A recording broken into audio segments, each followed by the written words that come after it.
everyone. A very good afternoon, good evening to all our listeners, audiences, depends on whichever part of the world you're watching us from. I'm Chris Mallika Bhadra, and I welcome you again to another episode on Chai Chat and Community by Work Palette. Today or tonight, again, wherever you're watching us from, I'm going to talk about financial health and well being. Why is it important that we talk about money matters? How is it relevant to you, me, and anyone who's watching and connected to us? And I have a very esteemed guest with me. But before I introduce her to all of you, I would like to begin by acknowledging the traditional owners and custodians of the land on which we are meeting today, the people of the Kulin Nation. I also pay my respect to their elders, past, present, and emerging. So now I come to my guest, Dr. Vinita Godinho. Vinita, how are you doing? Good afternoon. All good. Thank you. Thank you, Chris. I'm doing really well today. Thanks, Vinita. So why don't you tell our audience and listeners a bit about yourself? Okay. So, a little bit about myself. I've spent most of my life helping people to manage their money. Most of my working life has been in the financial services sector. I was a banker for almost 22 years. After that, I decided to do a PhD on how people think about money, why they make the decisions about money, and how to improve financial well being for Aboriginal Australians. So, I really welcome your acknowledgement of country today, which is really great. I've also helped to set up microfinance in Australia. So Good Shepherd Microfinance, which is now one of the largest microfinance providers. And right now, I'm looking at setting up micro enterprise development, which is about microfinance, which is given to women to set up their own businesses. So entrepreneurship through Grameen Australia, which is, the Grameen Bank, I think many people are familiar with, which started in the late 1970s in Bangladesh. We're now bringing that to Australia. So most of my life revolves around helping people to manage their money. That's awesome, Rina, because you and I both know that how much of that knowledge is important in today's date and time. We think we know about our bank balance, credit, debit, everything, but we do not know anything that is relevant to us. But coming back to the topic, Rina, first and foremost, I would like you to kind of elaborate on the fact that what is financial literacy? Sure. So, I'm a little bit of a nerd, so I'll give you the academic definition of what it is, and then I'll explain it in simple layman terms. Yeah. So financial literacy by itself, the way it's defined, is the ability to make informed decisions about money. So if you think about financial literacy by itself, obviously it is talking about knowledge and information about money. And it's based on the basic concept of economics, that man is a rational animal. And if you give people enough information, they will make rational decisions. So that's what the concept of financial literacy is based on. It started as a phenomenon in the banking industry, say about 20 or 30 years ago, when the banks realized that they needed to help their consumers to manage their money in better ways because banking was becoming quite complex. And that's when the banks started providing enough information about banking. So you'll find that when you go into a bank, for example, they give you a product disclosure statement. If you ask about a credit card, they'll send you this long history of what it all is, what are the fees, etc. So that all is the response, which is how to provide information and knowledge so that the consumer knows enough about money and can make their own decisions. That's what financial literacy is about.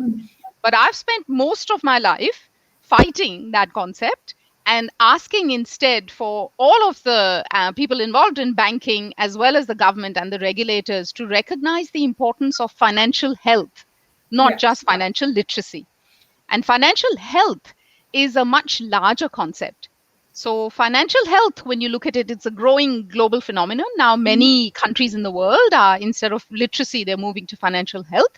And what financial health actually says is there is financial health in a country when people are able to use the financial system in order to manage money in ways that help them to achieve well-being. Right. So it's a much broader concept. It's no longer just about knowledge and giving information and letting the consumer make a choice about their money. This is now about the banks and the credit card providers, all of the service providers designing products and services which are designed to meet the needs of different consumers. It's about the government making right policies. It's about regulators, managing compliance, not just for the providers, but also for the consumers and protecting them, as well as the consumer being able to make decisions which are in their best interest. Yeah. So that's the concept that I would really like to talk about today, which is much broader than just literacy. It's financial health and well-being. Absolutely, Vinny. Thanks for that. Very well put out intro. Obviously, because we need that. But before moving, I had this one question. Could be a Mhm, silly one. Do you, in your expertise and in your field, do you think there's a big difference between financial literacy and mhm. being financially literate? Do you think those two are kind of overlapping each other, or those two are mutually exclusive? Look, a very good question. And sometimes when you look at it, it's in typical economics, it's demand versus supply. Yeah. Right. So if Right. you're talking about financial literacy by itself, then in that case, that's the banks designing education programs for Absolutely. you, which are designed to make you financially literate, Right. right? So Right. that's very much a supply side issue. I have done my obligation. I have given you the product Exactly. disclosure statement. That's me done. After this, Right. it's up to you, right? Whereas being financially literate to me is not just about using that information, but also making sure that the product that I'm buying is good for me. I know how to improve my behaviors. I know how to plan for the future. So to me, being financially literate is more than just having access to financial literacy. Does that Right. make sense? Absolutely. Because the reason why I wanted to ask you is Hmm. when we buy a house, they Hmm. give us this long set of documents to which Yes. we just sign it. But we Yes. don't know what is inside the document because most Exactly. of the times you're not bothered. That is why I was thinking that you have given me the document, you've done your Yes. part. But am Yes. I literate now? Or I'm Exactly. just at square one, right? But thank you for that, Nita. I'll move on. Coming back to financial literacy, what are the Hmm. three most important aspects you would Hmm. consider when we are Hmm. talking about financial literacy? Yes. So, look, it's good that you've asked me what are the three things. As you know, in most research, everyone talks about top three. Huh? So, there are three concepts which are really important in the understanding, whether you call it financial literacy or you call it financial capability, which to us is a better word than literacy. Literacy is almost, are you literate or are you illiterate? And to me, that's a really insulting way of talking to people. So, we talk about capability building, which, is not just about the consumer Right. deciding, but also the provider providing capable products. Yeah. So there are three important concepts: knowledge, Mhm. then using the knowledge, practicing it, which is called skills. Yeah. And then the third is behaviors. So if you think about it as a three-step, as an individual, what do I need to do to become financially capable? You first need to invest in understanding products and services. So building your financial knowledge. But that's not enough. You then need to practice that financial knowledge in practice. Because if you don't build your skills, you're never going to be able to keep up. The Right. financial world changes, right? Even as a banker, I get confused with the number of products and services which are developed each year. So, you as a consumer, how will you do that if you're Sure. not keeping up with the skills? Yeah. But more than even skills is behaviors. You ultimately have to shift behavior, which any human being knows shifting behavior is a very difficult thing, particularly where money is concerned. Most people don't like to change financial behaviors. They don't like to change even financial providers. They'll stick with the same bank that they started with because it's too hard. True. So as a banker, we are so interested about money. I love learning about money, but normal people don't like thinking about money. So it's important to recognize that not just knowledge, you also need to practice the skills, which is skills, and then you need to shift your behaviors. And in Absolutely. particular, there are three key behaviors, again, three, which is your spending behavior, your Mhm. borrowing behavior, and your saving behavior. Yeah. Right.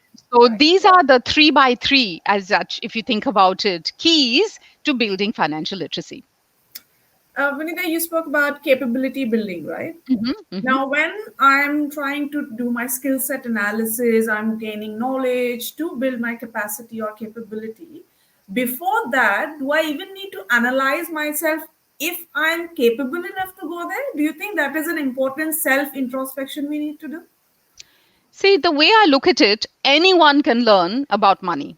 Yeah. Right. So right now, earlier you and I, or maybe you're much younger than me. When I was growing up, money was very much something that the grown-ups managed. Yeah. Right. And it was hardly talked about, unless there was a reason why they would talk to the children about it, they really wouldn't talk to it. But now we've realized that the children need to be socialized in money. So the Hmm. people who are most financially capable, the single biggest factor is whether or not their parents were good with managing money, Right. And second factor is whether their parents socialized money with them, talked to them about money. So these two factors are really important in building, knowledge and capability about money. So Right. that's what we now really encourage people to really think about, not just the fact that grown-ups need to know about money and manage it. Even children from very young age can be taught about money. So anyone can be build their capability about money. Absolutely. Vinita, one more impromptu question, Mhm. and then I swear I'll move on. No, no, that's fine. You mentioned about three cycles, which is your spending history, borrowing history, and saving history, right? If Yes. I'm in the upper echelons of the society, I know I'm getting enough that I can spend and I can save. Mm, But the economic structure is not even, mm, right? So yep. if a person who is in the middle class society or a little below that, Mm. how do they make sure that they are running an even balance in all the three phases? So here is where the research is so, to me, so pleasing, right? Because Yeah. you're absolutely right. If you're talking about financial well-being, right? Now I'm talking about health and well-being. If Yeah. I'm not earning enough, what's the use of you telling me get knowledge, practice your Absolutely. skills, change your behaviors? What's the use because I don't have the money? But Right. all of the research shows, and this is the latest research, that the people who are actually highest in financial well-being are not necessarily those who have high income. It's Mhm. those who are willing to change their behaviors. So, Right. behavior change is the key to financial well being, irrespective of what level of income you are. So, All we right. have done research on thousands and thousands of people. And what we find, the same thing, no matter where you are in the globe, no matter how high your income is or how low your income is, whether or not you achieve capability and well-being is actually about whether or not you are willing to change your behaviors. So Absolutely. the only difference is when you're on a high income, if you're not willing to change your behaviors, you're not willing to get knowledge, you're not willing to practice your skills, you have a safety net. You've got money. So if you make mistakes, you can cover them up because you've You're got a right. safety net. Whereas if you are on a low income, you don't have that safety net. So to me, it's even more important if you are on a low income that you think about your knowledge, your skills, and your behaviors and do whatever you can to improve those, because at least that will give you the best possible chance at financial well being. Because you can't really control your income, can you? But you can control your behaviors. So to me, Absolutely. it is a skill that anyone can learn. And the good news is that you can change your behaviors. Only if you want to. Like, Only if you want to. You have to want to. right. So, the next thing that I want to know is obviously we are in a migrant country, Vinita. A lot of women migrate. A lot of women are dependent on their partners, and they have no clue about a Western country. Right? Mm. How, how and why is it important for women to be financially literate? So I'll answer your question by first talking about global research, right? Across the world, whether it's in your own country, whether you're a migrant, whether you're a refugee, there are three things with women and money which are very gendered. So it's very particular to women as compared to men. Yeah. First is that women have less confidence in their own ability to manage money, always, no matter which country you go to, right? The second is women earn, if they are working, they Yeah. earn less than men for doing the same job. It's called the gender pay gap. In Right. Australia, it's 14%. So you and I doing the same job as another man, we will earn 14% less than him, right? So no matter, even if you're working hard, you're going to be having less money than the male. And the third thing, unfortunately, is that women have less retirement savings for their older age, which is whether they're dependent on a partner or they're working, they have less to fall back on. Yeah. Superannuation in Australia, for example. So 25% is the gap between average women's access to superannuation and men. Why? Because women have interrupted careers. Even if they're working, they have to take time off to have children, to look after relatives, caring responsibilities, and men don't, which is why they retire with less. So, because of these three things, which are true in any country, it's really important for women to be financially literate. In Australia, though, what is even worse is that homelessness and ending up in financial hardship, you are much more likely as a woman to do that if you have not been working and you've been dependent on a partner. Right. Because the relationship breakdown, particularly in older age, is becoming an issue now. whether it's because of a relationship breakup or family and domestic violence, which is becoming really very common, unfortunately, in Australia. So women are becoming homeless who were previously quite good condition financially because they were dependent on the partner. So, because of all of these things, it becomes really important for women, particularly those who are, unfortunately not in the workforce, to improve their ability to manage money in whatever way they can, Yeah. because they need to protect themselves and their futures. Vinita, you're talking about a lot of things, but I'll try to focus or break them down one by one. You're Sure, saying sure. partners who are dependent on their male partner or male whoever, they need to Hmm. protect their future. Yes. So does that mean that signing a prenuptial is important, where you talk about finances before you get into a relationship? Is it important in today's date and time? What would you suggest? Look, lots of young women ask me this question now. In my generation, people never heard of a prenup. Okay. So, but this generation, women ask me, and the way I say it is important to talk about finances and know what is going to happen with your Yeah. financial future. Whether you sign a document or not really is not so important, but it is important to consider and work this out in advance. Another thing that's really important is whether you're working or not, women don't have credit histories very often. They Yeah. don't take a loan in their name. They don't have a credit card in their name. They are the additional. And as a result, they're credit invisible. And what that means is you don't have a credit history. What happens if you don't have a credit history? If the situation comes where you need a loan or you need a Yeah. credit card because of whatever reason, the bank is less likely to give you one because you don't have a credit history. We can't Right. judge whether or not you're a good risk. And two, even if we give it to you, we will charge you more. So the people who actually need the most credit and the most help will be paying the most expensive credit and will have least access to it because they haven't built up their credit history, right? So these are the reasons why it's really important, no matter whether you're working or you're not working, to have a say in your finances and have Absolutely. control over your own finances. Yeah. Absolutely. I agree. And side note, funny, Mhm. I was rejected twice when I mentioned that I'll sign a prenup. It didn't go well because obviously it's Mm, not discussed. And so I was mm, like, no, mm. even if you Yeah. reject me, I'm standing by my assets because it's very dear to me. But I'll come back to the topic. But Mhm. Vinita, many women these days are setting up their own business, right? So they are their Yes. one man ship. They're trying to set the economic funds going on. What Mm. kind of economic knowledge should a woman be aware of if and when Mhm. she tries to set up her own business?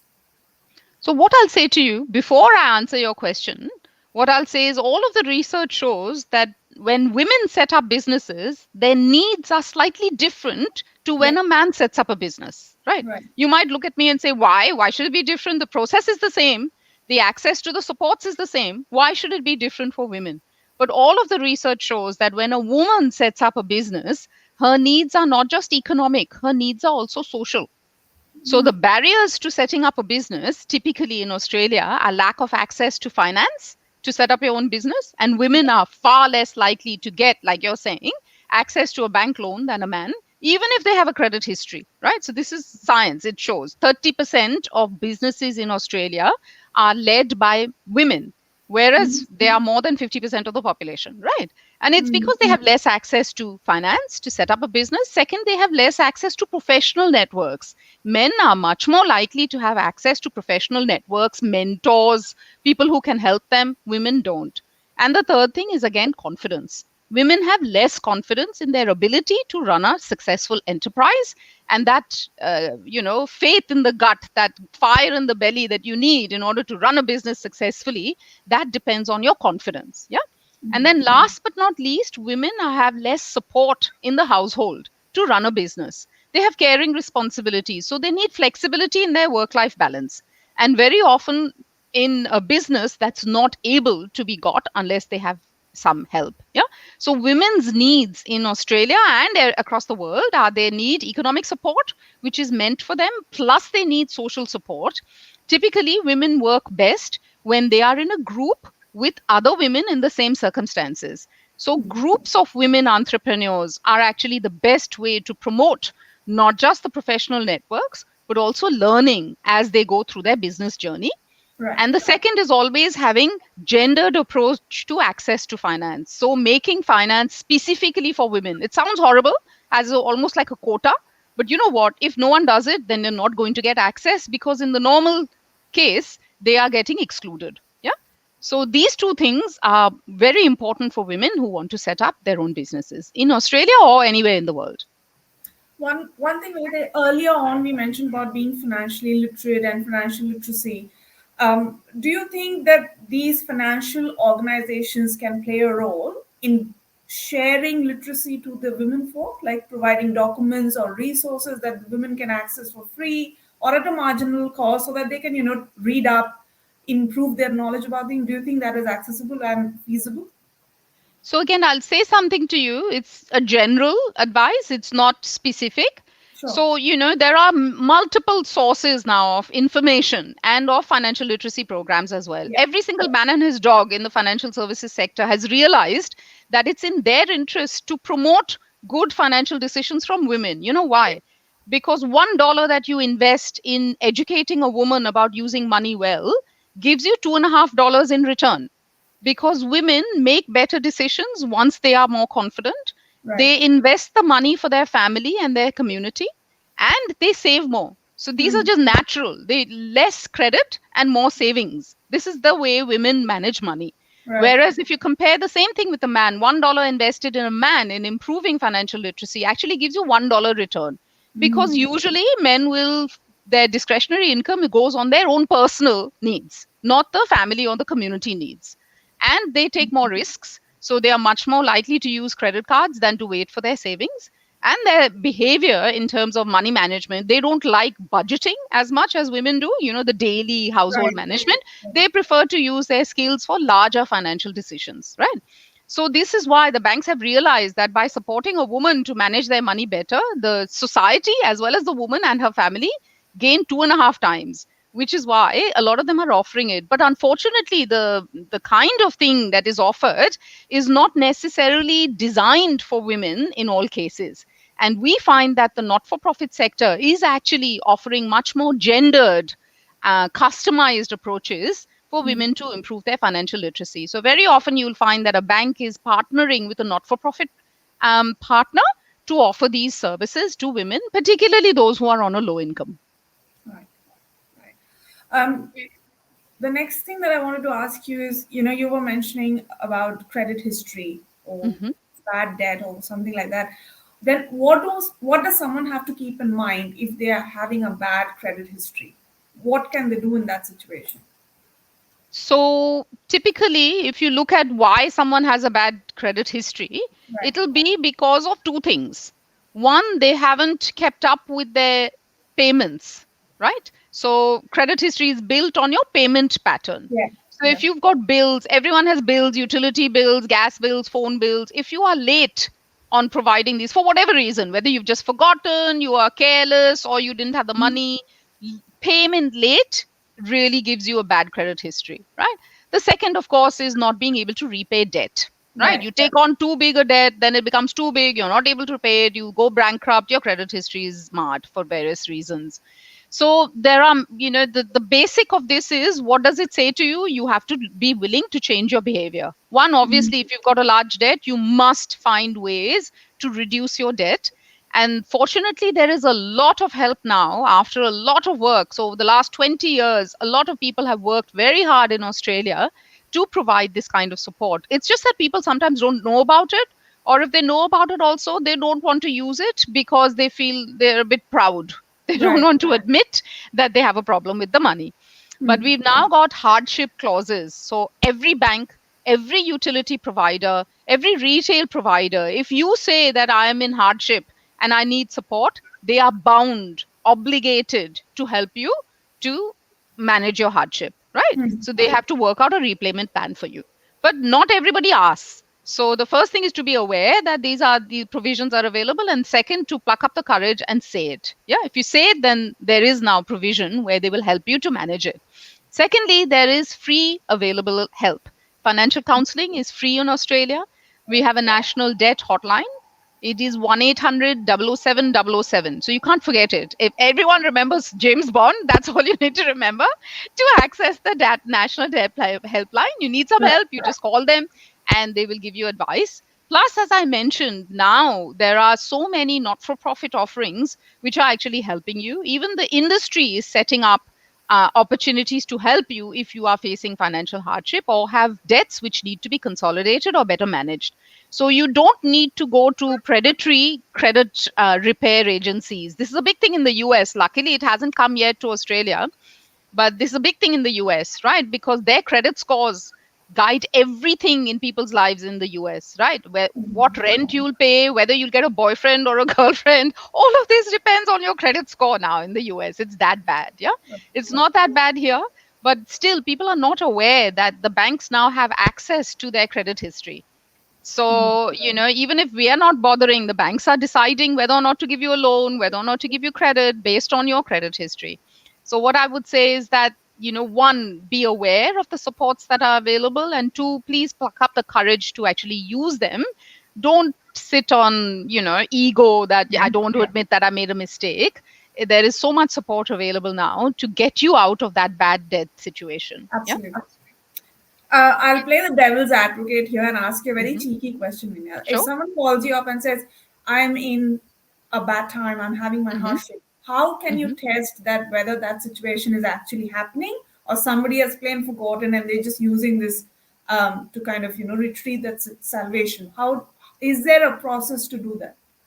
So the way I'll answer this question is that a service provider whom you call, so your bank, your utility, your Yeah. gas bill, yeah, they have, each one has their own processes. Hmm. So each one designs a process through which they can validate whether or not the consumer is really in hardship, right? Right.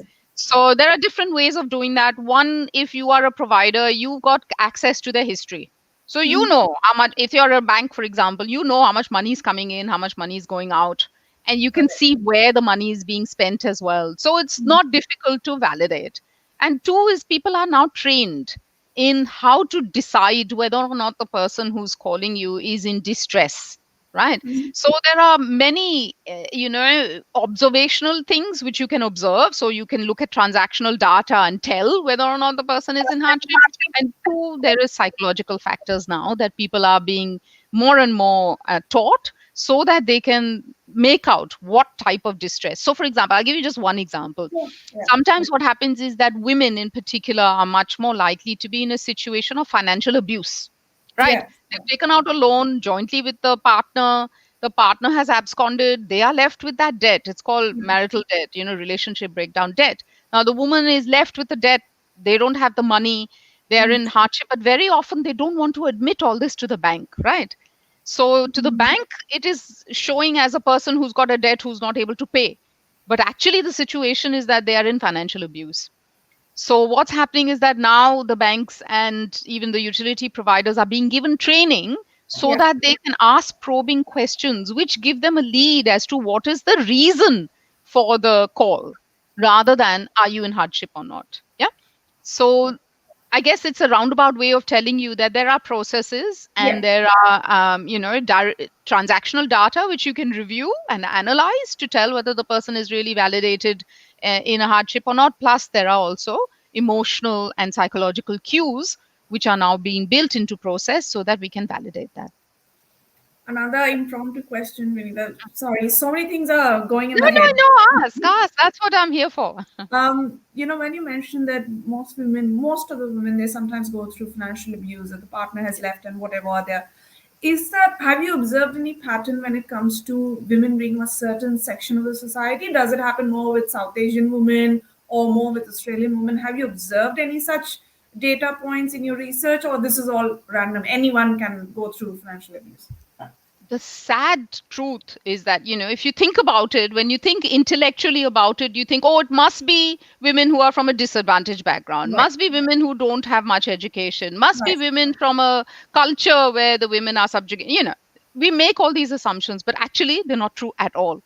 So the research shows quite clearly that financial abuse can happen to any kind of woman in any kind of context. So it is as common for women who are in pretty high powered positions, earning high incomes, as it is for women who are in much Right. more worse circumstances. But again, just like I told you about the behavior, the consequences, and that safety net, women who have a higher income are able to access more resources and supports than women who are in a disadvantaged position, and because of a various number of factors are not able to even admit that this is an issue. Yeah. So Definitely. there's a real taboo in many cultures, including Australian culture, to admit that there is a problem. Mm. And two, once there is a problem, where they will go for help, that awareness is unfortunately less for those who are in disadvantaged communities than in the advantaged communities. Yeah, so it can happen to anyone in any circumstances, but those who are disadvantaged have much less safety net around them. Right. And unfortunately, this is a unfortunate part of the research, they are less likely to be believed as well. That's right. But thank you for answering that, Vinita. I'll now definitely keep quiet and move on. When we think about our future, most of the times we often do not think about retirement or what are we going to do post retirement. So, do you think is it important? Is it not important to think about retirement planning? It's absolutely crucial.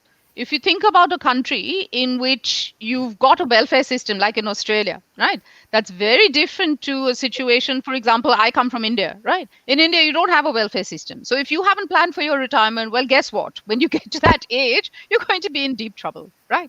But even in a place like Australia, where you do have, these government supports which are available, Right. that is never going to be enough to cover your expenses depending upon how you live your life, right? So it depends on lifestyle as well.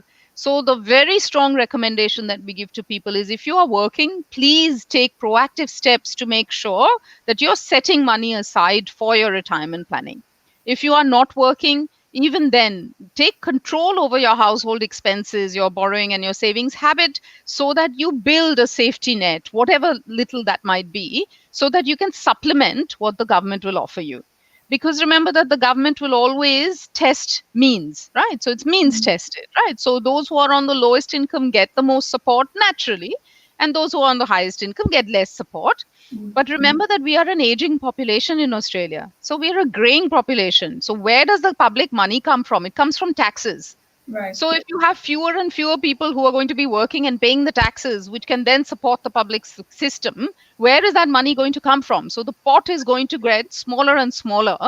And therefore, it becomes even more important that no matter whether you're on a low income or a higher income, you do whatever you can to plan so that you don't have to suffer financially when you are Absolutely. in retirement. Yeah. Right. And I think the last question I think is applicable for all of us who's listening to you, who might be listening to you in the future, Vinita. How do we improve our financial skills? So, to me, the way I would break it down is think about the three steps which Hmm. we said which are needed to build capability, right? Yeah. Knowledge, then applying that knowledge in practice, which is skills, then making the absolutely decision to change your behaviors, right? So these are the three key steps. You can't get away, there's no shortcut, right? You do have to make the effort to understand about financial products and services, see what your own circumstances are, and then have enough knowledge to Right. make choices, right? Then how do you practice your skills? Well, you do window shopping. When you want to buy clothes, what do? You go to lots of shops, see whichever is the best one, then you do it. Well, just like that, you have to do with your financial products and services as well. Where am I getting the best offer? And Hmm. now you have so much choice that really, if you don't do that, then you are fooling yourself, right? Because Right. you're not exercising those skills. But last but not least, you must accept that you will have to change behavior in order to change your situation. And the three key behaviors to keep track of is your spending, your borrowing, and your Yeah. saving. And one of the simplest tools to do this is what is the money that's coming into my household and what's the money that's going out. No matter what income you're in, everyone can budget.